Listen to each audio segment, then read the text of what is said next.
ನಾವು ನಿಸರ್ಗ ಡೈರಿ ಫಾರ್ಮಿಂದ ನೀವು ಆನ್ಲೈನ್ ಮುಖಾಂತರ ಈ ಹಸುವನ್ನು ಖರೀದಿ ಮಾಡಿದ್ದೀರಾ ಏನೋ ಇಳಿಸಿದ್ದೀವಿ ನಿಮಗೆ. ಮರಿ ಇದೆಲ್ಲ ಎನಿ ಮೇಕರ್ ಮರಿ, ಅದು ಹೈಬ್ರಿಡು.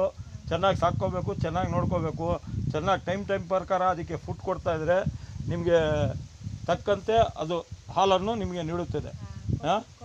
ಹಾಂ ನೋಡಿ ಮೇಡಮ್, ಒಂದು 3 ದಿನ ಬಿಟ್ಟು ಮತ್ತೆ ನೀವು ಕಾಲ್ ಮಾಡಿ ಹೆಂಗಿದೆ ಅಂತ. ಹಾಂ, ಫೀಡ್ಬ್ಯಾಕ್ ಕೊಡಿ. Okay madam. ಏನು ಹೆಸರು ಇಟ್ಟಿರಾ ಮೇಡಮ್? ಹಾಂ, ಆಯಿತು ಮೇಡಮ್, ಆಯಿತು. ತಮ್ಮಿಷ್ಟ. ಒಳ್ಳೇದಾಗಲಿ ನಿಮಗೆ, ದೇವ್ರು ನಿಮಗೆ ಒಳ್ಳೇದು ಮಾಡಲಿ. ಓಕೆ, ಬರ್ತೀವಿ. Thank you. ಪುಷ್ಪ ಅಂತಾನೆ ಇಡ್ತೀವಿ. ಓಕೆ. ಪುಷ್ಪನೇ ಹೆಸರು ಚೆನ್ನಾಗಿದೆ ನನ್ನ ಪ್ರಕಾರ. ಪುಷ್ಪ ಚುಕ್ಕೆಗಾನಿ ಸಾಲ.